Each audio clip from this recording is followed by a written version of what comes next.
Assalamualaikum warahmatullahi wabarakatuh. Saya Dwi Fidyati dari Teknik Mesin 6E ingin mempresentasikan tentang proses pengecoran pembuatan piston dengan sand casting. Yang pertama yaitu desain. Langkah pertama dalam proses pengecoran logam adalah mendesain atau menggambar, di mana proses penggambaran tersebut menggunakan software AutoCAD, dan kemudian selanjutnya yaitu bahan. Menurut kegunaan piston yang berfungsi untuk menghisap, mengkompresi gas baru, dan membuang gas hasil pembakaran. Selanjutnya yaitu merubah tekanan hasil pembakaran menjadi gaya dorong pada stang piston atau seher. Lalu yang ketiga, mengatur pemasukan dan pembuangan gas pada motor 2 tak. Piston mempunyai pembebanan tugas yang berat, antara lain menerima tekanan dan temperatur gas pembuangan yang tinggi. Selanjutnya menerima gaya percepatan yang tinggi. Yang ketiga menerima gaya gesek dan gaya samping. Yang selanjutnya yaitu macam-macam bahan pembuatan piston. Bahan pembuatan piston adalah aluminium karena sifatnya yang ringan, tetapi aluminium murni terlalu lembek dan mempunyai pemuaian yang tinggi untuk dijadikan piston. Maka dari itu, piston dicampur dengan beberapa logam lain lebih kuat. Biasanya yang menjadi campuran aluminium dalam pembuatan piston yaitu silikon.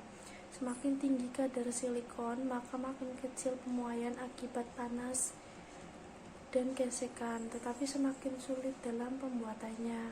Yang kedua yaitu tembaga, lebih tahan terhadap karat dan kemampuan penyaluran panas itu lebih baik. Dan yang ketiga itu nikel, memiliki kenyalan yang tinggi, tahan terhadap temperatur yang tinggi, tingkat pemuaian rendah, dan tahan terhadap karat. Yang selanjutnya yaitu pembuatan cetakan pasir. Cetakan basah merupakan cetakan yang banyak digunakan dan paling murah. Kata basah dalam cetakan pasir basah berarti pasir cetak itu masih cukup mengandung air atau lembab ketika logam cair dituangkan ke cetakan. Istilah lain dalam cetakan pasir adalah skin diode. Cetakan ini sebelum dituangkan logam cair terlebih dahulu, permukaan dalam cetakan dimanaskan atau dikeringkan. Karena itu, kekuatan cetakan ini meningkat dan mampu untuk diterapkan pada pengecoran produk-produk yang besar, dibuat dari campuran pasir, lempung, dan air. Cetakan pasir basah juga banyak menggunakan besi tuang, paduan logam, tembaga, aluminium yang beratnya relatif kecil, maksimum 100 kg. Keunggulan dari cetakan pasir ini yaitu memiliki kolapsibilitas yang baik, permeabilitas baik, reusabilitas yang baik, dan murah. Kelemahannya yaitu uap lembab dalam pasir dapat menyebabkan kerusakan pada beberapa coran, tergantung pada logam dan geometri coran. Komposisinya sendiri untuk cetakan pasir itu pasir 80-90%, bentonit 10-15%, air 4-5%, dan bahan penolong atau grafit 2-3%. Pembuatan pola bisa dikatakan sebuah tiruan benda kerja yang akan diproduksi dengan teknik pengecoran dengan toleransi atau suaian ukuran sesuai perhitungan pengecoran. Dan pembuatan inti terbuat dari pasir yang berguna untuk membuat lubang penuh atau sebagian pada benda cor. Inti harus memiliki kekuatan yang memadai dan juga mempunyai polaritas. Inti juga harus mempunyai permukaan yang halus dan tahan panas. Dalam pemasangan inti terkadang memerlukan penyangga yang disebut keplat agar tidak berubah posisi saat penuangan logam cair. Setelah penuangan logam cair dan pembekuan, kaplet akan melekat pada benda cor. Bagian kaplet yang menonjol keluar dari benda cor selanjutnya dipotong. Dan proses selanjutnya yaitu proses tapping. Proses penuangan logam cair dari tungku ke dalam ladel yang dilakukan setelah logam aluminium cair dan telah ditaburi fluk pada permukaan aluminium agar gas hidrogen tidak dapat masuk ke dalam aluminium cair. Selanjutnya yaitu proses pouring. Proses pouring adalah proses penuangan logam cair dari ladel ke dalam cetakan. Proses dalam penuangan logam cair ke dalam cetakan ini tidak boleh terputus sampai tekanan pasir tersebut benar-benar penuh oleh logam cair. Dan jika ada sisa logam cair tersebut dituangkan ke dalam wadah yang telah dipersiapkan dan sudah digunting.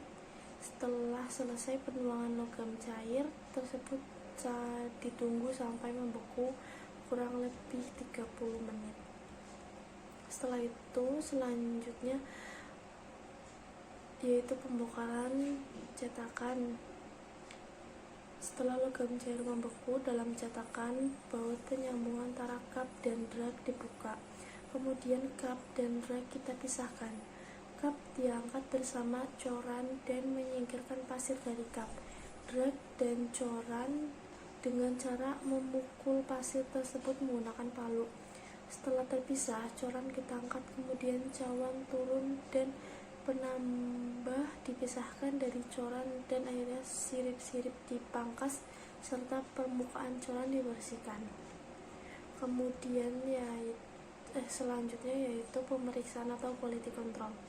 Proses pemeriksaan produk terdiri dari beberapa proses pemeriksaan, yaitu pemeriksaan rupa atau fisik, pemeriksaan dimensi yaitu menggunakan jangka sorong, mikrometer, dan pemeriksaan alat ukur lainnya.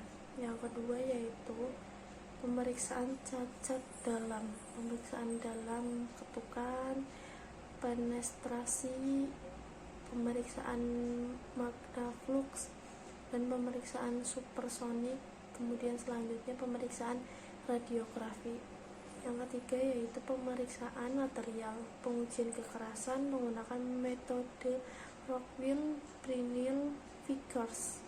Yang selanjutnya yaitu pengujian tarik, pengujian analisa kimia, dan yang terakhir yaitu pengujian struktur mikro dan struktur makro. Setelah benda coran dibersihkan, kemudian dilakukan pemeriksaan pada coran tersebut. Apakah pada benda coran terdapat cacat? Jika terdapat cacat yang memungkinkan tidak bisa diperbaiki melalui proses finishing atau proses pemeriksaan, maka benda coran tersebut akan dilebur kembali. Dari 6 benda coran yang dibuat, hanya 1 benda coran yang diambil karena benda coran ini yang memenuhi kriteria bahwa benda coran tersebut baik, dan selanjutnya dilakukan proses permesinan untuk mendapatkan hasil produk yang lebih baik. Selanjutnya itu proses pemesinan. Setelah proses pemesinan selesai, dipilih benda coran dengan hasil yang baik. Selanjutnya benda kerja tersebut dilakukan proses pemesinan menggunakan mesin milling dan mesin turning. Setelah proses pemesinan kemudian dilakukan proses pengamplasan sampai halus. Dan yang terakhir yaitu pemeriksaan terakhir dan packing. Setelah dilakukan proses penghalusan, maka dilakukan pemeriksaan terakhir baik dari dimensinya dan juga kondisi fisiknya. Apabila sudah dilakukan pemeriksaan dan hasilnya standar, maka siap untuk dibungkus dan selanjutnya didistribusikan. Sekian dari saya. Wassalamualaikum warahmatullahi wabarakatuh.